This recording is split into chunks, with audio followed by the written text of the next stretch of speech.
మన దేశంలో ఇప్పుడు పెట్రోల్లో ఇథనాల్‌ను కలుపుతూ ఉన్న సందర్భంలో పెద్ద ఎత్తున దీనిపై కొంతమంది వ్యతిరేకత వ్యక్తం చేస్తూ ఉన్నారు. దీనిపై కేంద్ర మంత్రి నితిన్ గడ్కరీ తాజాగా కొన్ని కీలక వ్యాఖ్యలు చేశారు.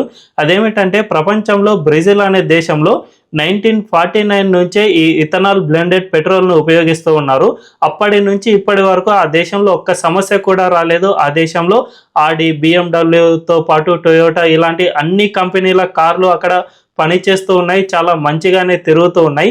అక్కడ లేని సమస్య భారత్‌లోనే ఎందుకు వస్తుంది అని కేంద్ర మంత్రి నితిన్ గడ్కరీ కీలక వ్యాఖ్యలు చేశారు. ఇదంతా కూడా విదేశీ ఆయిల్ ఎక్స్‌పోర్టర్స్ ఎవరైతే ఉన్నారో ఈ మాఫియా చేస్తున్న విష ప్రచారం వల్ల మాత్రమే మన దేశంలో ఇలాంటి ప్రచారం జరుగుతుంది తప్ప ఈ ఇథనాల్‌ను ఉపయోగించడం వల్ల ముఖ్యంగా రైతులకు మేలు చేకూరుతుంది. అంతేకాకుండా మన భారతదేశం ఇప్పటి వరకు ఆయిల్‌పై ప్రతి సంవత్సరం 18 లక్షల కోట్లను ఖర్చు చేస్తుంది. ఈ డబ్బులంతా కూడా ఇకపై నుంచి మన భారతదేశంలోని రైతులకే మేలు చేకూర్చే విధంగా మేము మలచడంలో భాగంగానే ఇలాంటి కీలక నిర్ణయం తీసుకున్నాం కాబట్టి దీన్ని ఎవరు వ్యతిరేకించవద్దని కోరారు.